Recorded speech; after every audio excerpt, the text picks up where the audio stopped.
បាទសួស្តីអ្នកទាំងអស់គ្នាថ្ងៃនេះគូលើកលំហាត់មួយដែលតាក់ទងជាមួយនឹងផលធៀបត្រីកោណមៀតបាទផលធៀបត្រីកោណមៀតយកមកធ្វើជាវីដេអូសម្រាប់ចែករំលែកដល់អ្នកទាំងអស់គ្នាអញ្ចឹងយើងមើលរូបភាពដើម្បីយើងដឹងអំពីសំណួរហើយនឹងដឹងអំពីបំប្រាប់របស់វាបាទអញ្ចឹង D ស្មើសញ្ញាសួរនេះគឺគេចង់រកចម្ងាយពីចំណុចមួយនេះទៅចំណុចនេះតើវាមានប្រមាណម៉ែត្របាទហើយជ្រុងភាពជាមួយនឹងជ្រុងខាងក្រោមនេះគឺ30ដឺក្រេក្រោមមុំ35ដឺក្រេ30ដឺក្រេសំទោសបាទអញ្ចឹងត្រីកោណនេះគឺត្រីកោណកែងអញ្ចឹងគឺសួររកប្រវែងអ៊ីប៉ូទៅនេះបាទសួររកប្រវែងអ៊ីប៉ូទៅនេះអញ្ចឹងយើងត្រូវប្រើផលធៀបត្រីកោណមៀតដោយសារអីដោយសារយើងដឹងមុំបាទដឹងមុំ30ដឺក្រេហ្នឹង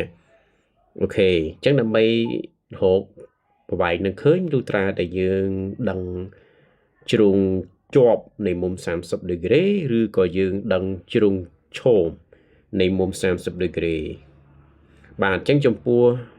ជ្រុងដែលយើងត្រូវរកនោះក្នុងចំណោម2រកឲ្យបានតែមួយបានហើយយើងអាចរក D ឃើញហើយបាទអញ្ចឹងបើសិនជាជ្រុងជាប់យើងពិបាករកហើយតែបើជ្រុងឈោមគឺយើងស្រួលរកបងត្រូវដឹងថាកម្ពស់200ម៉ែត្រនេះគឺជាកម្ពស់គិតពីដីរហូតដល់យន្តហោះទី1នេះហើយ300ម៉ែត្រនេះគឺជាកម្ពស់ដែលគិតពីដីរហូតដល់យន្តហោះទី2បាទអញ្ចឹងណាអញ្ចឹងយើងចង់បានចំពោះកម្ពស់ពីយន្តហោះទី1ទៅយន្តហោះទី2យើងចង់បានអាហ្នឹងអញ្ចឹងបើចង់បានអាហ្នឹងគឺយើងត្រូវយកអីត្រូវយក3000ម៉ែត្រណា3000ម៉ែត្រដក2000ម៉ែត្រចេញពេលនោះយើងនឹងបានកម្ពស់ពីយន្តហោះទី1ទៅយន្តហោះទី2ហើយអញ្ចឹងបើយើងដកទៅគឺយើងបាន1000ម៉ែត្រអញ្ចឹងឯងយើងដកទៅបាន1000ម៉ែត្រឃើញទេ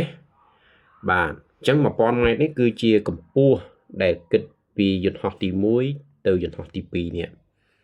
បាទអញ្ចឹងយើងចាប់ផ្ដើមប្រើស៊ីនេះណាអញ្ចឹងស៊ីនេះនៃមុំ30បើយើងមើលតាមរូបយើងត្រូវយកជ្រុងឈោមចែកអ៊ីប៉ូនិយមន័យផលធៀបត្រីកោណមៀតស៊ីនេះនៃមុំ30ស្មើជាមួយនឹងជ្រុងឈោមអញ្ចឹងជ្រុងឈោមរបស់វាគឺយើងបានរកឃើញហើយជ្រុងឈោមរបស់វាគឺ1000ម៉ែត្របាទអញ្ចឹងយើងយក1000ម៉ែត្រ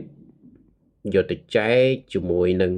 D គេហៅថាប្រវែងអ៊ីប៉ូទីនេះអញ្ចឹងអ្នកនរគ្នាទីរក D ទៅ D អញ្ចឹង D យើងទៅ1000ម៉ែត្របាទយើងបោះមកចែកជាមួយនឹង sin 30ដឺក្រេបាទអញ្ចឹង1000យើងយកទៅចែកជាមួយនឹងអីទៅចំពោះ sin 30អញ្ចឹង1000យកទៅចែក sin 30គឺស្មើនឹង1/2អញ្ចឹងបងប្អូនចម្រាស់ទៅ2ឡើងទៅលើទៅគុណនឹង1000បាន2000ម៉ែត្របាទអញ្ចឹង2000ម៉ែត្រគឺជាចម្ងាយពីចំណុចនេះទៅចំណុចនេះបាទណាចម្ងាយ D នេះគឺស្មើនឹង2000ម៉ែត្រអញ្ចឹងខ្លីទេតិចទេណាបាទអញ្ចឹងសង្ឃឹមថាអ្នកនរគ្នានឹងតាមត